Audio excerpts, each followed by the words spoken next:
လောကကြီးမှာလူရယ်လို့ဖြစ်လာလို့ရှိရင်အနှစ်သာရတရားသုံးပါးကိုရယူနိုင်ရမယ်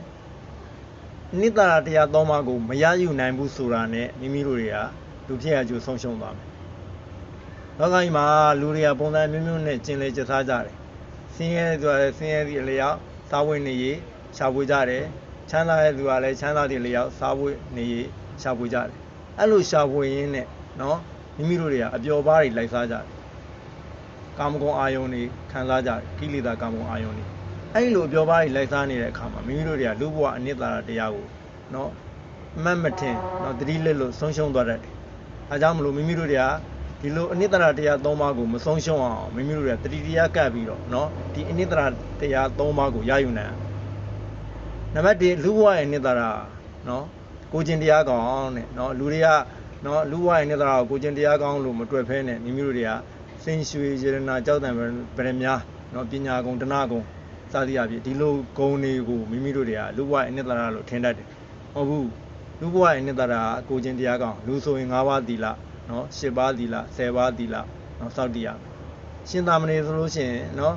လိန်10ပါးတန်10ပါးနော်တိတ်ကဘုတ်10ပါးနော်တိခိယ85ပါးသုဒ္ဓတခန္ဓကာကို14ပါးနော်119ပါးသောတိခါဘုတ်တွေနော်ယဟန်ဆိုလို့ရှိရင်229သွဲအကျယ်ဂရီ9000ကျော်သောတိခါဘုတ်တွေဒါလူဘဝရဲ့အနှစ်သာရဟုတ်ပြီနံပါတ်2နော်ဥစ္စာပစ္စည်းကြော်ဝါချမ်းသာခြင်းရဲ့အနှစ်သာရကျတော့ဒါနတရားတဲ့နော်တတ်နိုင်သူပေးကမ်းဆုံးကြရမယ်နော်မိမိတို့တွေကအတိတ်ဘဝလူတွေတန်းခဲ့တယ်နော်အလေဆုံး9တန်ရဲ့နော်ပြစ္ဆုတ်ဘံမှာလူတွေ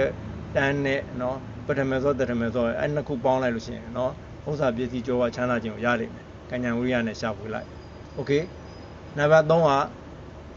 နော်စိတ်ဆင်ခြင်ခြင်းရဲ့အနှစ်သာရသမထဝိပဿနာတရားတဲ့ဒီဒါနတွေသီလတွေအခြေခံပြီးသမထဝိပဿနာပွားလိုက်ဥပမာမေတ္တာထားလိုက်နော်မုန်းတဲ့လူတယောက်မှမရှိစေရ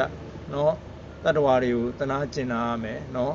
မိမိကကြီးပွားစေခြင်းရမယ်ရင်ဝဲသားခဲ့သူတတ္တဝါတိုင်းကိုကြီးပွားစေခြင်းနာမှမေတ္တာဖြစ်မေတ္တာမှန်နော်ဟိုလူမပေးခြင်းဟိုလူမခေါ်ခြင်းဟိုလူပေးလို့ကမ်းလို့ရှိရင်မနာလိုဝင်တိုးတဲ့လူနဲ့ဒါမျိုးမရှိရဘူးဒါမေတ္တာအဖြစ်မဟုတ်